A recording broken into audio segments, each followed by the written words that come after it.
Alright, this is Retro Master Beater here, and today we are going to tackle an old Commodore 64 game from 1984 called Below the Root.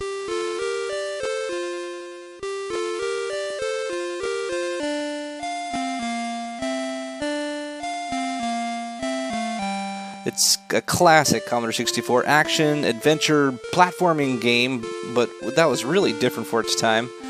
We're going to be playing the Commodore 64 version, as it seems like it's the best version, plus it just happens to be the version I originally played when I had a Commodore 128 back in the day. It's totally a fun game, so let's dive in. A little backstory here. You're playing in the world of Green Sky.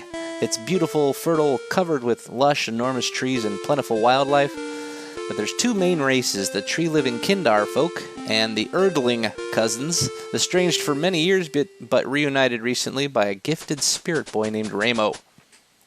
Of course, Remo is now missing, and this is at the end of the 3-book trilogy, and this is actually the actual sequel to the books. So with Remo missing, you now have to continue the work of Remo and grow strong in spirit skill and continue to reunite the land. You have a personal letter sent to you by Diolfala, which sounds like the old father to me, Diolfala. But your first task is to pick a quester. You can pick between 5 different people, 3 Kindar, 2 Erdling, and I'm actually going with Gina because she's actually the most difficult.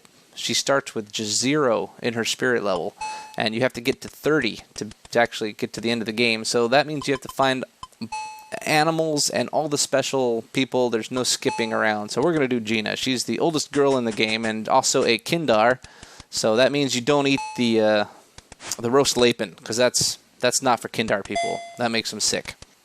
So at different spirit levels you get different skills. So you can pense, which is like read emotions at spirit level 5. You can pense messages at spirit level 10. You can heal at 15. You can Grunsprick at 20, that's growing tree branches. You can kineport, like teleport, kineport tools at 25, and finally you can kineport your body at spirit level 30. And spoiler, that's needed to win, so however you get there with any of the people you play with, your goal is to get to 30 and keep it at least there, or the game is unsolvable. They give you 50 days to complete the quest. You have to maintain your rest and your food and spirit levels as you go through the game. And just a quick thing, Kindar people like fruit and nuts. Erdling likes lapin, it's like a roast animal. And they can both eat bread. So as you start, you're going to find that you'll want to, in the case of Gina, we're going to have to get some spirit level to even pense people and things, which gives you clues. So as you go and talk to people, they offer free food or tokens or rest. And then I actually got to this house with this dude who offers you free rest in his bed, which is already really weird. Being the curious type, I wanted to see what happens. This isn't creepy at all, huh? Of course, then I was kidnapped, which I guess it could have been worse. And I didn't have a trencher beak. That's the thing you use to cut vines. So I was completely stuck. Bottom line, don't talk to strangers, kids.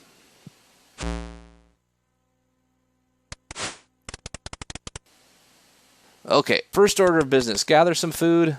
Get the honey lamp, I think, but definitely a trencher beak so you can cut your way out of traps like that.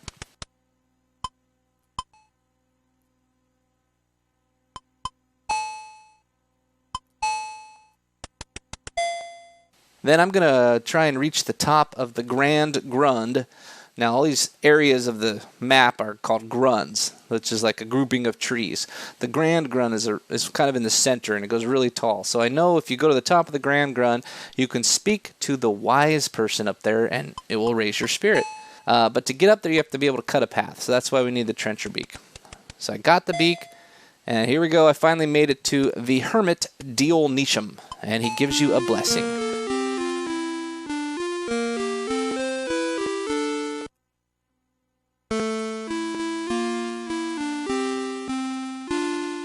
Raised 5 spirit points, and now I can pense emotions.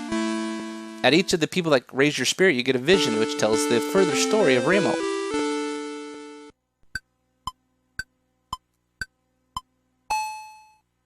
I like that you can't just take any tokens or sleep in any nid. Those are those cots.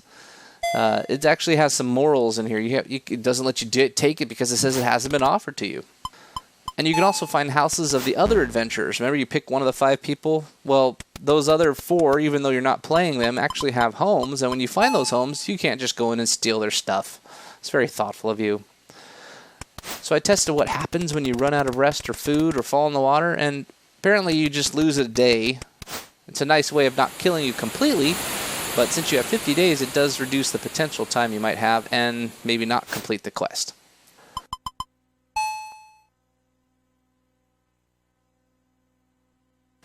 So I ran into this kid who lost his token. I'd offered him one. No response. What a dummy. Alright, so one of the first tasks is managing food and rest. When you rest, you recover your spirit, but you have to eat to restore your food levels. Makes sense to me. So get some food handy and rest when your spirit gets really low.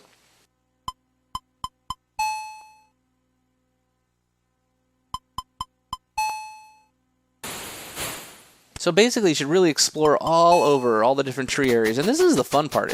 It's a really well-designed world, up and down, left to right. You pick up stuff like tokens and food and wizenberries. They all will come in handy at some point. And note the world wraps around left to right. But it's got some natural barriers that actually makes it hard to easily traverse right to left. So you'll usually run all the way right and run into a wall and run all the way left and kind of get stopped at some point too. And then if you note, like on a map online or something, you'll note there's a cave in the bottom left of the map. It's locked, and you need a pass, but we'll come back to that later, because that's part of the underground that you'll be exploring at some point. It's really interesting. There's these different people who are racist for all intents and purposes. They'll basically only help an Erdling or a Kindar. There's even resentment, since you can't take their stuff, which would make their resentment worse, I'm sure. You just flip them the bird and keep on going. That's what looks like they're doing, just flipping them the bird. I love that. There's animals like spiders that show no emotion at all, but there's some nice animals who show warmth in their emotions. And if you get close enough, you can pense these animals once your spirit is 10 or higher, and you'll even grow more in spirit. So they'll give you 1 spirit point when you pense the nice animals. Oh, I found another follower of a fanatic group who just attacks you. And you wake up in your bed a day later. Ow. Fanaticism on this game's pretty real. How cool is that? One of the crazy things about walking around the trees are there are sometimes very unobvious breaks in the ground. You'll just be walking along and whoa, falling. If you're playing on an emulator, save states really make this less of a pain, but I remember backtracking significantly when I played this on a real machine. You're always falling or you make a misstep and you gotta backtrack, and that's where the challenge really comes.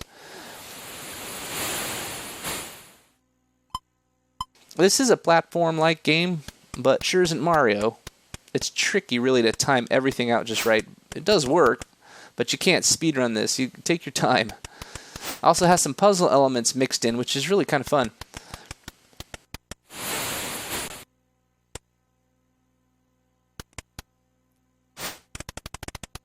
Here's where I found a strange elixir, which is awesome. It not only restores your food and rest to a full level, but it actually extends your health. So that is one way to solve the constant dwindling of food. Wait until you're almost at 0 and then drink this really potent beverage and restores everything. It's awesome.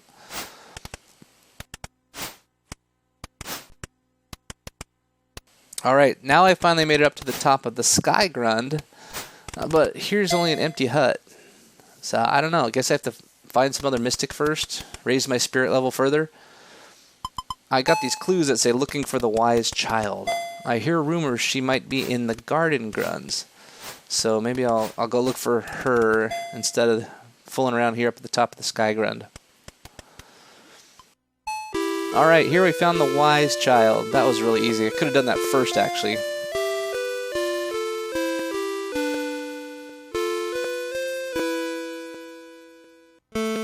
And she just raised my spirit to 10, so now I can pense messages and go back to those little woodland creatures and pense them, and they can now help me and raise my spirit even further. And of course you get the musical tones that tell you you've done something major, and also another vision.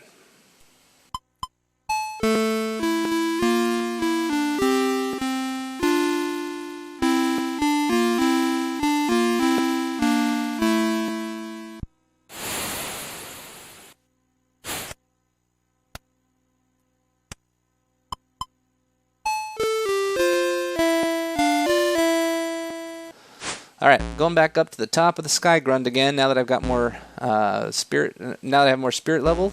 So maybe somebody will be there now, because I'm more ready for it. And I'm also looking for those little animals, not to eat currently, just to talk to. Yeah. Alright, made it to the top of Sky Grund again. And dang, still nobody there. I guess I gotta keep finding more woodland animals.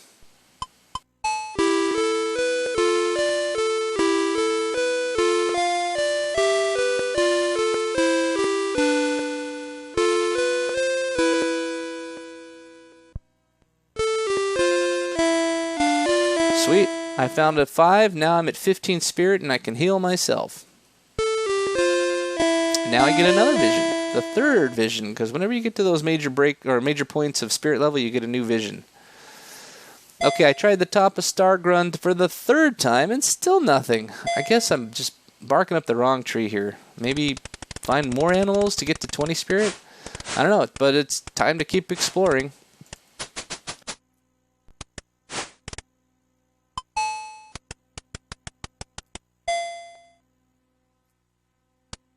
You know, I really love pensing messages. You can see the duplicitous, two-faced nature of people.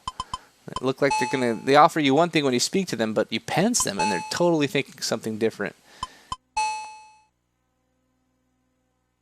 Yeah, give those people the bird too. Okay, in Grand Hall is a key to the next step. There's this quote. It says, "I've been over the temple gate." Yeah, there's a temple gate that keeps you from out, but you can fly over it once you have Grundspreek to grow the tree branch far enough, and you can walk out on the tree branch and jump far enough to jump over the wall, but you have to get to 20 spirit points to achieve this, and I'm still trying to figure out the last 5 to get there. Man, I'm dropping off some extra tokens at my house here. I'm totally loaded. Yeah, here's another hint that says Grundspreek and glide over, so that's really clear now what I gotta do. Okay. I'm finally back up at the top of Sky Grund because I looked all over the world. I didn't find more animals. I was at 15. Guess what? Oh, you have to sleep in the bed.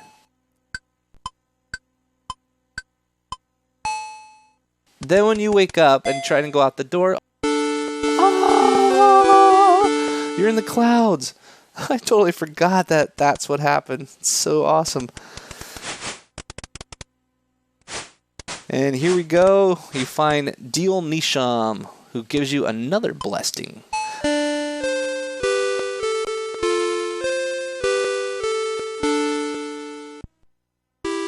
He raises your spirit level, grants you the spirit belt. Now I'm at 20 and I can Grundspreek. I know what to do now.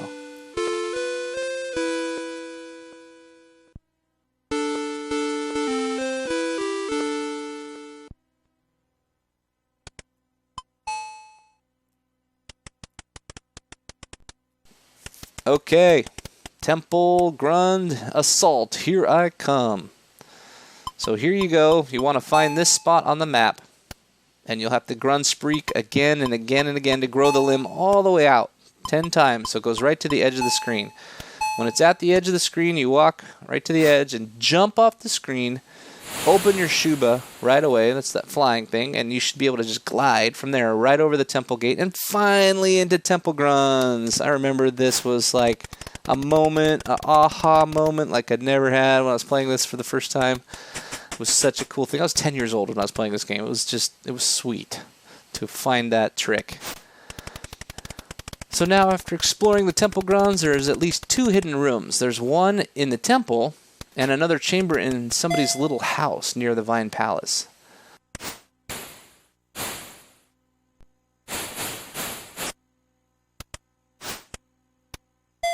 I also found a cave in the top of the trees, and inside is the temple key. That's sweet, so I run back to the temple, and now you can open the door with great fanfare.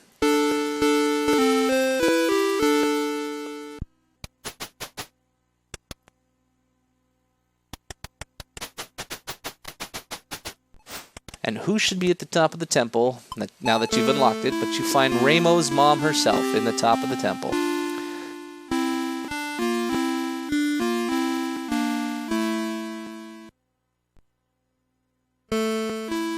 speak to her, and boom, she raises your spirit 5, and you can now kineport objects. That's like teleporting things. And she also has a message to find her son, and you get the 5th vision. So I'm almost there.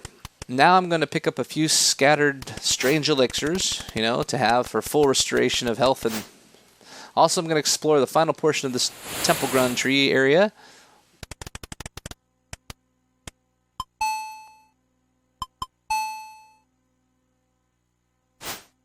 Ah, dang it. Here's one of the problems with having to face somebody to speak to them. It's easy to get too close to them, and if they aren't friendly by the time you pense them, it might be too late. In this case, however, I used that kidnapping to my advantage, because now that I could teleport an object, I was able to grab that special object in the kidnapper's cottage. It's the Wand of Befall. The Trencher Beak breaks if you use it too much. This one does not, and it cuts through stuff faster, so sweet.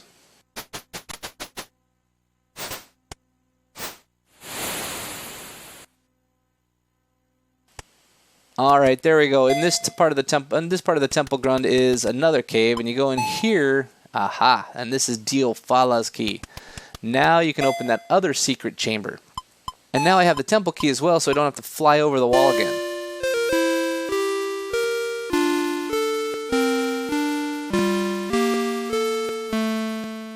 First time you do, but once you have the temple key, you just open the door on the outside.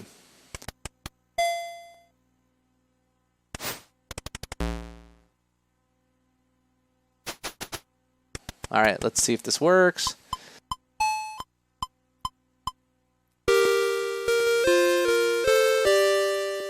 Oh, yes, indeed. The music is always your clue. That something important just happened, and I love it. Love that.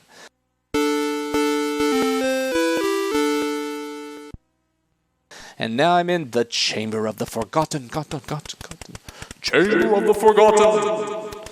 Dude, what is all this stuff? Let me examine. Nothing interesting to see here. Okay, that has to be the worst possible message at this location. You are in the Chamber of the Forgotten and there's nothing interesting to see. That's funny. Okay, yeah. Here's the one thing you can take. It's the spirit lamp. It's just that it looked remarkably like the honey lamp, so I guess, you know, I didn't think it was anything special. But don't need the honey lamps anymore. I've got the spirit lamp. And that one, that's a light that just never goes out. Sweet, I think I'm all loaded up. Finally heading now to the underground. If you fly off a ledge here in the Temple Grun, a little shortcut to the right, you wrap around to the left edge of the map where the entrance to the tunnel is. Hey, surprise, dude! I'm here! Oh man, I was wrong. The first time I stopped by, I thought you needed some kind of pass to get in, but all you need is a bribe. Give the guard some wizenberries, and he lets you in. Sweet, this is cool. Great, here's another guy.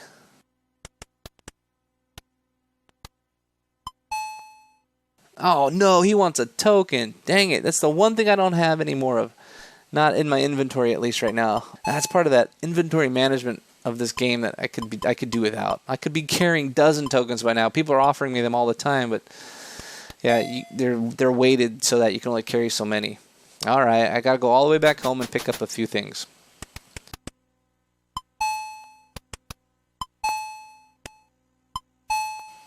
And now I think I'm ready to explore the underground. I have the spirit bell and the spirit lamp, the wizenberries to get by the first guard, a token for bribing the second guard, then I've got a vine rope and a strange elixir to replenish all my strength. So let's do this. Kind of like the Shuba. This is one of the best parts of the game, is flying around. Alright, here we go. Bribing the guards. Perfect. The spirit lamp is on, and now we get to explore the vast underground.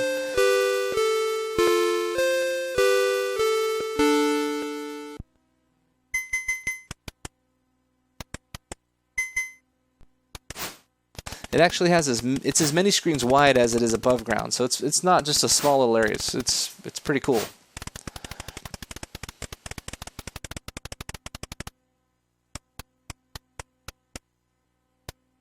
Oh, there's another strange elixir. Now I can teleport it to me. That's way easier, and I hate those dang spiders. So skip the spiders, grab the elixir.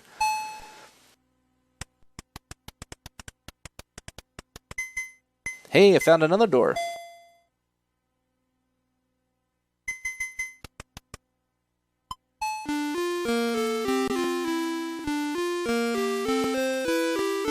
This is Vatar.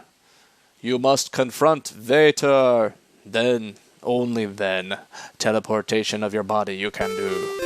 Alright, that was stupid. Anyway, he raises your spirit 5 more. So with Gina, now I'm finally at 30 spirit plus. So now I can finally teleport my body. So let's try it and keep going. Here's another little door. Go through here. Just back to another part of the maze. Keep exploring.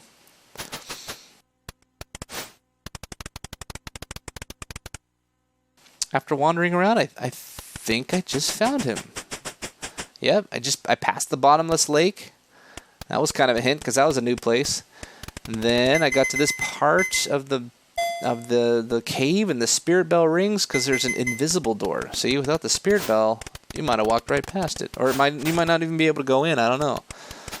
But you go in the door, climb the stairs, and look at that. There's this boy standing on a ledge.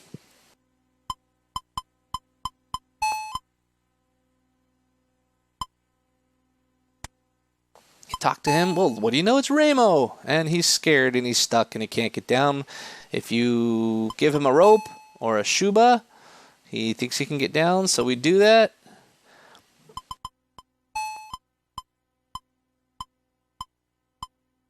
You got it. Game over.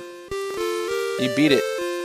I am Remo the Spirit Gifted. You have saved my life and fulfilled the prophecy. The quest is complete and Green Sky is saved.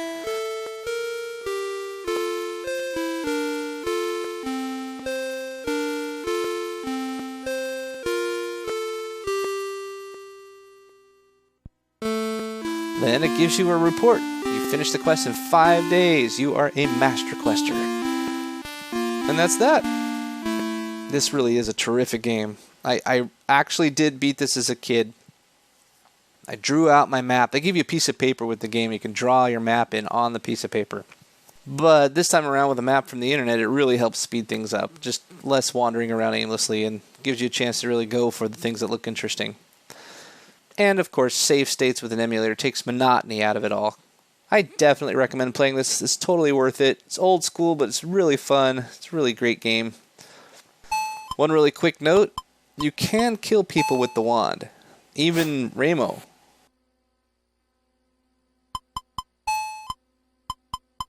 Look at that. So I ran around killing a few people, but I noticed every time I did that, I lost my spirit level instantly. And then the overall spirit limit drops at least 5 for everybody you kill too, meaning the game is really unwinnable if you kill people. So that's very progressive. I like that idea a lot. Goes well in the whole concept of Green Sky being a peaceful place and everybody getting along. Anyway, so cool game. Go out and grab that. Play it. It's fun. And thanks for watching Retro Master Beater. Many more games coming to you soon, I hope. Thanks.